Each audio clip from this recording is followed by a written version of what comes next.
Hello everyone, welcome to education centre. Math में आज हम एक नया सा चैप्टर स्टार्ट करेंगे। बहुत बढ़िया चैप्टर, बहुत ही फेवरेट चैप्टर सबका, ठीक है, जिसका नाम है क्या? अनुपात एंड समानुपात। ठीक है, अनुपात और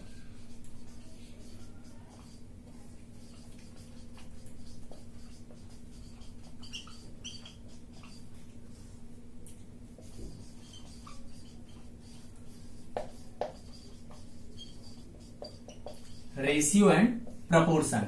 ठीक है, तो रेशियो के सिंबल की बात करेंगे। जब मैथ में हम कभी ऐसे सिंबल दो बिंदी वाला देखते हैं तो इसे बोलते हैं रेशियो। और जब कभी भी चार बिंदी का ऐसे आपको ये चीज दिखता है, ठीक है, मैथ में कभी चार बिंदी वाला सिंबल दिखता है तो इसका मतलब होता है समानुपात। तो आज हम बेसिकली क्या करने वाले हैं, आज हम अनुपात समझने वाले हैं। अनुपात है क्या चीज एग्जैक्टली, ठीक है, यहां से क्या क्या चीज पॉसिबल हो सकती है, कैसे क्वेश्चंस यहां से फ्रेम हो सकते हैं। ठीक है, फिर नेक्स्ट क्लास में इसके न्यूमेरिकल की तरफ बढ़ेंगे। आज हम क्या करेंगे, इसके बेसिक कॉन्सेप्ट की तरफ मूव करते हैं, क्योंकि क्लास हम बिल्कुल बेसिक से पढ़ा रहे हैं और ले जा रहे हैं आपको बिल्कुल एडवांस तक। कभी कोई क्वेश्चन आपका छूटने नहीं पाएगा। ठीक है, तो इसके लिए जरूरी है कि बिल्कुल पहले छोटे से छोटे चीजों पर हमला करें। ठीक है, जब छोटी से छोटी चीजें आपको आने लगेंगी फिर बड़ी चीजें उन्हीं छोटी चीजों से मिलकर बनती हैं। बड़ी कहीं और से नहीं आती है, इन्हीं छोटी छोटी चीजों का मिक्सअप करके बड़ी चीजें बनाई जाती हैं। ठीक है, तो देखते हैं सबसे पहले अनुपात क्या है। ठीक है, तो ध्यान से समझना दोस्तों, अनुपात किन्हीं दो राशियों के बीच में संबंध दिखाता है। दो राशियों के बीच में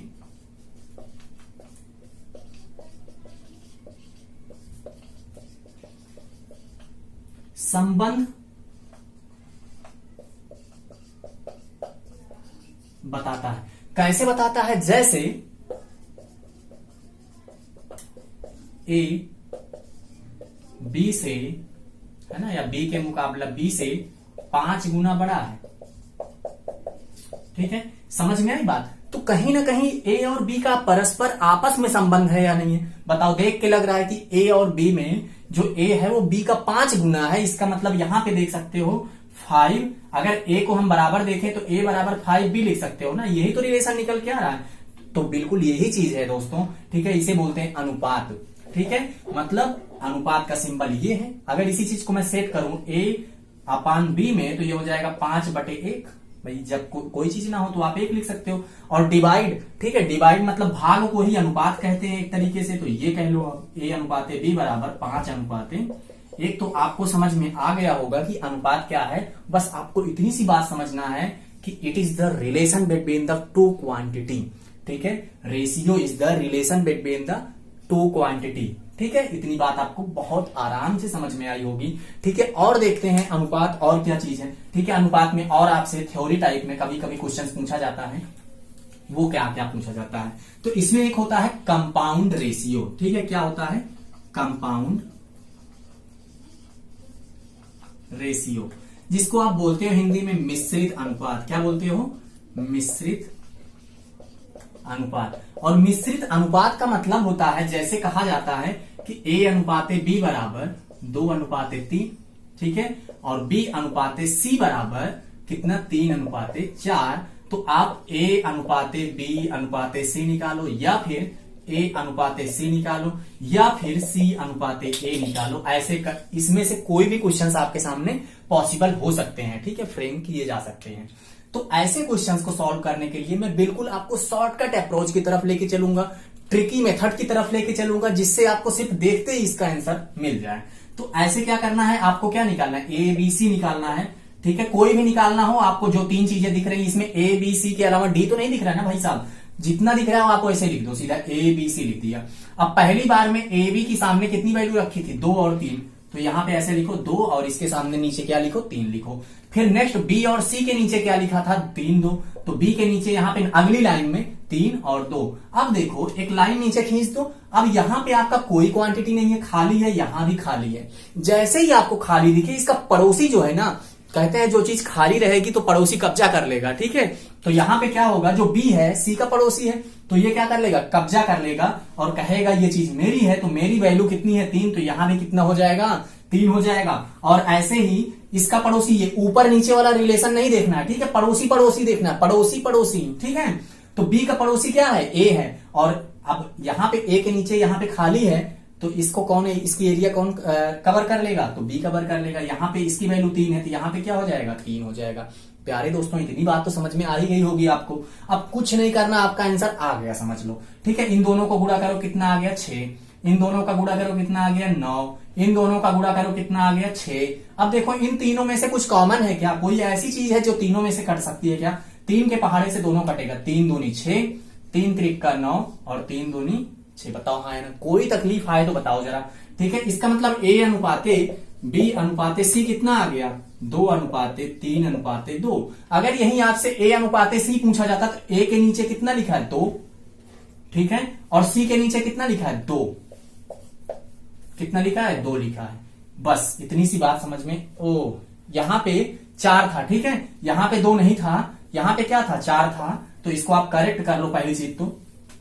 ठीक है, बहुत ही इजी है, कुछ है नहीं इसमें। देखो गुणा करो, 3 दूनी 6, 3 त्रिका 9, 4 तिहाई 12, कोई तकलीफ नहीं है।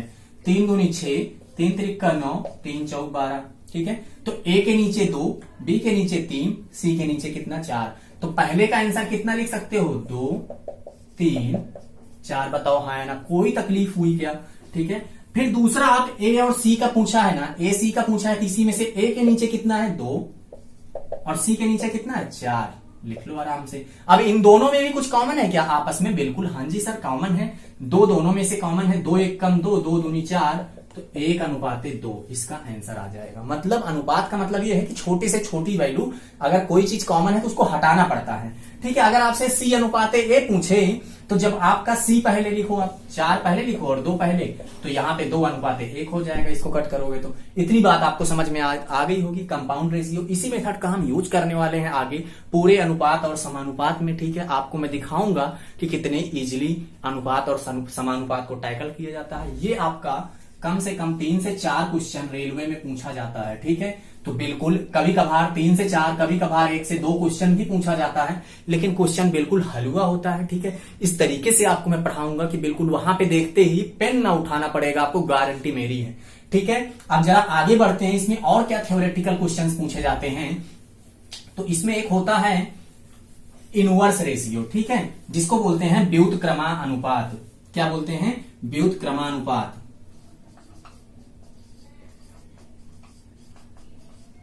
जिसको अंग्रेजी में बोलते हैं इनवर्स रेशियो। अब ये क्या चीज है? ये ऐसी है, देखो जैसे क्वेश्चन लेके मैं आपको समझाता हूं। कह रहा है ए रेशियो बी आपका कितना है, 3:2 है। क्या है? 3:2 है। तो ए और बी का मतलब इसका व्युत्क्रमानुपात क्या होगा? तो इसका व्युत्क्रमानुपात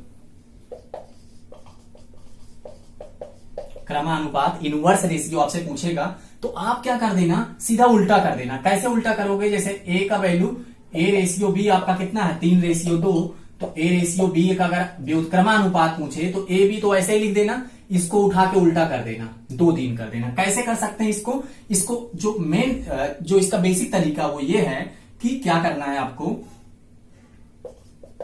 ए रेशियो बी बराबर 1/3 रेशियो 1/2 करना है। ठीक है, इसमें एलसीएम कितना आ जाएगा 6, ये 2 इधर चला जाएगा, 3 इधर, तो 2:3। ठीक है, अब दोनों में ही 6 था तो कट गया, एलसीएम का कोई चक्कर नहीं है। अब देखो 2:3 आया या नहीं आया आपका? ठीक है, 3:2 से आपको क्या करना, कुछ नहीं करना, ये सब बिल्कुल नहीं करना। ए बी दिया हो, जैसे दिया हो उसका पीछे से उठा के लिख दो।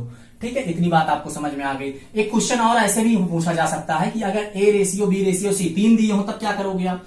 ठीक है, तब आप डायरेक्ट उल्टा मत करना। A ratio B ratio C अगर आपका 1:2:3 है तो क्या करना है, इसका इनवर्स रेशियो व्युत्क्रमानुपात क्या होगा, व्युत्क्रमानुपात अगर आपसे पूछे तो पीछे से मत लिखना, 2 वाले में ही लिखना होता है। ठीक है, अभी इनका एलसीएम देखोगे 1/1, 1/2, 1/3, क्या आ गया, इस तरह आ गया। ठीक है, इसका एलसीएम क्या हो जाएगा, 6 हो जाएगा। एक यहां पे आ जाएगा 6, यहां पे 2 तिहाई 6 और यहाँ पे 3 दूनी 6। आपका आंसर कितना आ जाएगा दोस्तों, 6:3:2। तो 3 क्वांटिटी रहेगी तो गलती मत करना कि डायरेक्ट पीछे से लिख दो। ठीक है, इसीलिए मैं आपको बारीक से बारीक चीज बताऊंगा जो आपको कहीं नहीं देखने को मिलता है, वहां से मैं सिखा रहा हूं। ठीक है, बिल्कुल 0 लेवल से। तो ये चीज समझ लेना यहाँ पे कि 3 के लिए डायरेक्ट पीछे से नहीं लिखना है, लेकिन अगर ए अनुपाते बी आपको मैंने बताया कि 2:3 है तो आपसे व्युत्क्रमानुपात पूछा जाए तो आप क्या बता दोगे 3:2। ये चीज तभी वैलिड होगी जब केवल और केवल 2 क्वांटिटीज होंगी, लेकिन जब 3 क्वांटिटीज हो जाएंगी तब आपको एलसीएम मेथड से जाना पड़ेगा। ठीक है, इतनी बात आपको समझ में आ गई होगी। ठीक है, नेक्स्ट क्वेश्चन की तरफ मूव कर सकते हैं आप। ठीक है, व्युत्क्रमानुपात के बाद आपसे पूछा जा सकता है कि वर्गानुपात क्या होता है, वर्गानुपात। ठीक है, क्या पूछा जा सकता है, वर्गानुपात। ठीक है, इसको बोलते हैं डुप्लीकेट रेशियो।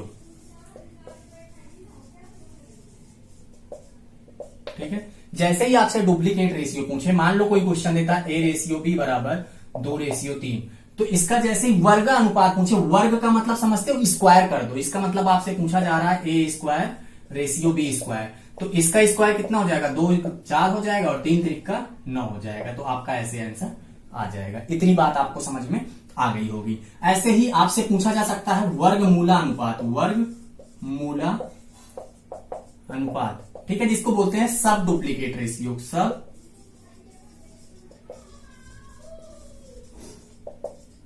Duplicate ratio. तो जैसे क्वेश्चन क्या होता है, इसका मतलब आपसे A/B जैसे दे दिया, कितना 9:16 दे दिया।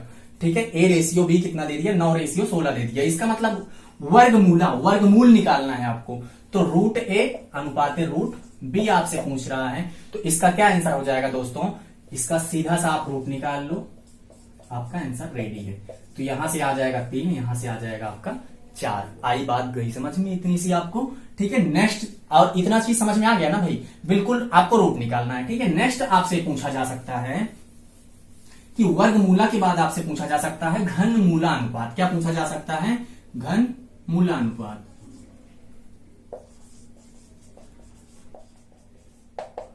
ठीक है, घनमूलानुपात, इसका मतलब होता है, सबसे घनमूलानुपात से पहले एक और पढ़ लो, घनानुपात।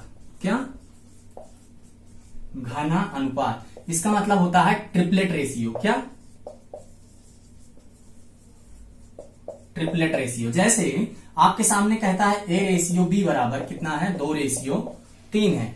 तो आपसे क्या पूछ रहा है, A का क्यूब। घन का मतलब समझते हो ना, क्यूब कर दो। ठीक है, तो A का क्यूब, B का क्यूब, तो यहां पे हो जाएगा 2 का क्यूब अनुपात 3 का क्यूब। 2 दूनी 4 दूनी, इसकी वैल्यू 8, इसकी वैल्यू कितना, 27। तो आपका आंसर रेडी है। ठीक है, ऐसे एक क्वेश्चन आप खुद करके कमेंट बॉक्स में आंसर दे देना, 64:27। ठीक है, इसका आप घनमूलानुपात घनानुपात आप निकाल के, सॉरी ज्यादा दे दिया आपको। ठीक है, ज्यादा परेशान बिल्कुल नहीं करूंगा, 4:5 दे देता हूं। ठीक है, तो इसका आप क्या कर लो, घनानुपात आप निकाल के कमेंट बॉक्स में आंसर कर देना। ठीक है, आपसे अगला क्या क्वेश्चन पूछ सकता है, घनानुपात के अलावा आपसे घनमूलानुपात पूछ सकता है। घनमूलानुपात, इसको अंग्रेजी में बोलते हैं सब ट्रिपलेट रेशियो। इसमें क्या होता है, इसमें जैसे एक क्वेश्चन ले लेते हैं, A/B आपसे दिया है 125:64। ठीक है, A/B आपको दिया है क्या, 125:64। आपसे पूछता है घनमूल। घनमूल का मतलब क्या होता है, क्यूबिक रूट। ये ठीक है, यहाँ पे 3 लिखा होता है, मतलब जैसे 27 का घनमूल क्या होता है, 3 होता है ना। तो आपको क्या करना है, ऐसे निकालना है, यहाँ पे 3 लिखना है, 125 यहाँ पे 3 लिख के 64 लिखना है। अब 125 को आप ब्रेक करोगे तो 5 का क्यूब होता है, ये कितना, 5 का क्यूब होता है, तो यहां से 5 निकल जाएगा, और ये 4 का क्यूब होता है, तो यहां से 4 निकल जाएगा, क्यूब से 3 ये कट जाता है। समझ में आ गई होगी बात आपको ना। ठीक है, तो इतनी सी बात आपको समझनी है। ऐसे ही आपसे किया, आपका क्वेश्चन ऐसे ही पूछा जाता है। तो इतनी सी थ्योरीज जो पूछी गई थी, जितने तरीके के क्वेश्चंस आपसे बेसिक टाइप में पूछे जाते हैं, वो आज हमने डिस्कस कर लिए हैं। ठीक है, अब क्या करेंगे हम, नेक्स्ट जो क्लास होगी उसमें हम क्वेश्चंस के साथ सीधा मैदान में उतरेंगे, और आपको टाइप 1 से लेके जितने भी टाइप होते हैं रेशियो प्रपोर्शन के, सारे बहुत ही इजी मेथड से सिखाने वाला हूं। ठीक है, बस आप क्या करो, उंगली रखो क्वेश्चन पे और आंसर लगा दो। ठीक है, तो नेक्स्ट क्लास में मिलते हैं हम, तब तक के लिए थैंक यू सो मच।